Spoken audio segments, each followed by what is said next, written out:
For today's video guys, is gabi na. Papakita ko nga lang pala yung nangyari sa bike ko. Naputol yung kadena guys. Bibilan ko na nga pala ito ng bago kasi local na siya guys. Ayan mga kawanki, nasira pa nga dyan.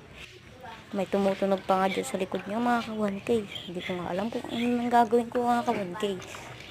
Iyan nyo lang sa chat natin kung anong pwedeng ilagay natin dyan guys. Ano yun dun sa parang bike niya guys. Nagasgas pa nga ako guys eh. Kasi disgrasya tayo na naputol yung kawanti. Ayan naman yung pinsan ko mga kawanti.